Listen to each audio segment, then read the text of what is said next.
وانتی که داریم تغییر رنگش میدیم از سفید به مشکی کامل آسر خورده و حالا باید رنگشو بگیریم که فردا قراره بره اتاق رنگ. تمام قسمت‌های این وانت بجز داخل اتاقش رنگ آستر مشکی خورده، حتی داخل بار و حتی داخل کاپوت ماشین. داخل اتاقش هم گفتم نیازی به رنگ نیست چون قراره چرم‌دوزی کنم و کل اون رنگ میره زیر چرم، پس نیازی نیست. برای صافکاری کفی بار وانت خیلی کار نکردیم چون قراره کفیش کاملا چوب بشه و کل این قسمت‌ها میره زیر چوب. اما صافکار و نقاش برای بدنه کم نذاشتن و حتی یه نقطه روی این ماشین دیده نمیشه. حالا وقتشه بریم مغازه و رنگ و کیلر و تینر رو همشو با هم برای این وانت بخریم. وارد مغازه که میشی کیف میکنین چون کلی جنس با کیفیت اینجاست که خیلی هم اکثرشون کمیابه. تمام لوازم دیتیلینگ و نقاشی ماشین توی این مغازه پیدا میشه به علاوه کلی جنس دیگه که فقط مخصوص رنگ ماشین شماست. ناگفته نمونه به علاوه لوازمایی که امروز گرفتم چند ماه دیگه بعد سرامیک هم از همین مغازه بگیرم چون وانت مشکی باید سرامیک بشه. حالا لوازمایی که برای وانت گرفتم این کیلر موبیهله که معروف به کیلر سرامیکی ماشین. اینم رنگ ماشین که از مشکی هم مشکی‌تره و اینم تینر باسلاک که اصلا نیازی به تعریف نداره. تو یک نگاه بخوام رنگ ماشینم بهتون نشون بدم،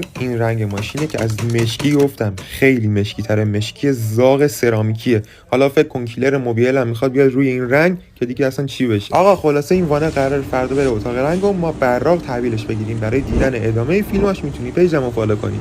آقا پیکان وانت مدل 87 مون که قرار بود از سفید به مشکی تغییر رنگش بدیم رسید به مرحله اتاق رنگش. من تمام ماشینایی که تا الان جمع کردم و داخل اتاق رنگشون کردم. اتاق رنگ یک فضای کاملا ایزوله است که گرد و خاک روی رنگ ماشین نمیشینه و رنگ خیلی با کیفیت تر میشینه رو ماشینو و توی 2 ساعت کلا رنگ خشک میشه روی بدنه. اتاق رنگ ساعتی حساب میشه و توی مشهد معمولا بین 400 تا 600 تومن و هر ماشین معمولا باید 2 ساعت الی 2 ساعت و نیم داخل اتاق رنگ باشه. این از توضیحات اتاق رنگ که اصلا اتاق رنگ چی هست و چی کار میکنه. حالا بریم سراغ وانتمون. اونایی که از قبل منو میشناسن میدونن که تا الان 6 7 ماشین جمع کردم و 2 تاشون رو تغییر رنگ دادم. یکیشون پیکان بود که از سفید به قرمز تغییر رنگ دادم و این وانت از سفید به مشکی. یه آردی هم داشتم که کلا نارنجیش کردیم. این وانت رو حدوداً 1 ماه و نیم پیش خریدم و فلفور بردمش پیش صافکار. 1 هفته پیش صافکار بود تا تمام درزاش اوکی بشه و اون قطعه‌ای که لازمه عوض بشه و حدود 1 ماه بین 25 26 روزم دست نقاش بود تا امروز که رسید به اتاق رنگ. حالا برنامه برای این وانت چیه؟ قرار رینگ ساوارای کروم سایز 17 رو بذارم روی این وانت. کلا یک ظاهر مدرن کلاسیک ترکیبی. چراغای عقب کاستوم، چراغای جلو لنز داره و فرمونش عوض میشه و کلی کار دیگه. تو همین هفته بس سپر جلوی استیل، سپر عقب، آینه بغلای گرد کلاسیک، شیشه جلو، شیشه های بغل و کلی قطعات دیگه‌اش وصل میشه. پس اگه تو هم برات ماجرای این وانت جالبه میتونی پیجمو فالو کنی که تازه قراره یک سر و سامونی به این وانت بدیم.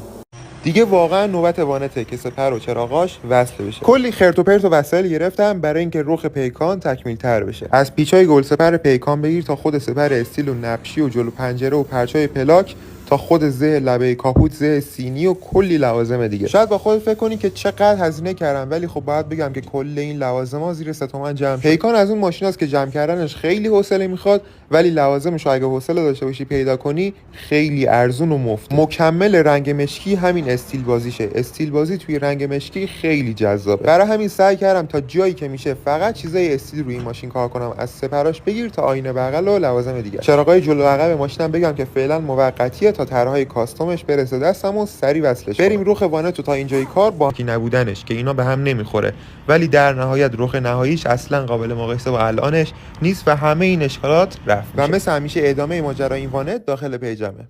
وای باورم نمیشه بالاخره رسیدیم به همون قسمتی که هممون منتظرش بودیم. همون قسمتی که قرار رینگ سوارای کروم سایز 17 بذاریم روی پیکان وانت. بچه‌ها میدونن که این رینگا رو برای 206 خریده بودم و حالا که 206 رو فروختم قرار این رینگا رو بذارم روی وانت. وانتمون هم که میدونین سفید بود و مجوز تغییر رنگ گرفتیم که مشکیش کردیم و حالا نوبتی هم که باشه نوبت رینگه. چون خیلی ذوق داشتم اول رینگو بندازیم بعد به جاهای دیگه ماشین برسیم. حتی به داخلش نریسم، داخلش ترکیده ولی رینگ اصلا واجب تره. طبق روال همیشه که برای پیکان و پراید و لیفان و همه ماشینا اومدم رینگ و لاستیک رسول، این دفعه اومدم همینجا. البته که همین رینگای سوارای کرومم هم از همین مغازه خریدم. رینگا رو از وقتی برای 206 گذاشته بودم و فروختمش اصلا دست ندادم و امروز واقعا شستشو لازم داشت و اینقدر آینه و براق و خوردنی شد. اصلا برای انداختن رینگ عجله نکنین چون ست ماشین مشکی آبیه و یه سری چیزا رو بعد آبی کنین. از کاسه چرخای عقب بگیرید تا این صفحه‌ها که میاد پشت رینگ و حتی والف ماشین که آبی شد. چراغای عقبم میدونین که سفارش دادم کاستوم بشه و اونم نئون آبی داره. و حالا این همون لحظه‌ایه که مدت‌ها منتظرش بودم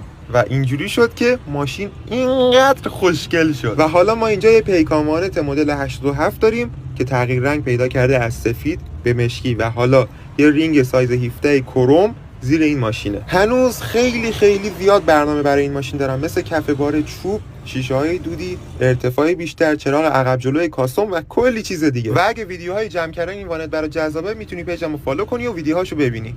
اصلا گول ظاهر این پیکان وانت رو نخورین چون باطنش ترکیده. علاوه بر این که داخل اتاقش کلا ترکیده و جای نشستن نیست، فنی ماشین از اون داغونتر و حتی ماشین کلاچ نداره. پیکان وانت چون ماشین لاکچری حساب میشه کلاچش سیم نداره، یعنی سیم کلاچی اصلا توی ماشین وجود نداره، کلا پمپ و روغنه. اگه اونم خراب شه کلا دیگه ماشین شما کلاچ نداره. علاوه بر این که پمپ کلاچش خراب و روغن داده، لقی هم داره پدالاش. نمیدونم چیه این ماشین رو دیدم که خریدم. اینجا رو نگاه کن، من کلاچ رو تا ناموس دارم فشار میدم ولی دنده انگار اصلا براش مهم نیست، جا نمیخوره. ماشین رو خاموش کردم، زدم دنده یک، ماشین رو استارت زدم، پامو رو ترمز برداشتم، با اینکه پدال تا آخر گرفته بودم بازم داشت ماشین حرکت میکرد رو به جلو. خلاصه وانت رو بردیم بیمارستان و با پیکان قرمز رفتیم عیادتش. ماشین حالا کار داشت و یک روز کامل داشت روش کار میشد. خلاصه بعد از 1.5 روز کار کردن روی این پیکان وانت بالاخره ماشین تحویل گرفتم و این سری کلاچش از قبلم نرم‌تر شده بود. علاوه بر درست شدن کلاچ، دیسک و صفحه و روغن ریزی گیربکس هم اوکی کردم. ما بین کارام رفتم یه سر زدم به چراغ عقب وانت کاستوم که سفارش داده بودم برام بزنن و همین روزا دیگه طلقش درست میشه و بهم تحویل میدن. کل نور چراغ عقب وانت شد LED، از چراغ کوچیکش که نئون بود، از راهنماش که LED، اینم دنده عقب و اینم ترمزش. جالب اینجاست راهنماش از چراغ ترمزش پرنورتره، واقعا عجیبه. چراغ کوچیکم که بهتون نشون دادم مولتی کالره. اما عجیب ترین چیزی که قراره بیاد روی پیکان وانت، دیسک سوراخ‌دار برای پیکان وانت. جزئیات بیشترشو تو استوری و ویدیوهای بعد میگم، اگه دوست داری پیجمو فالو کن.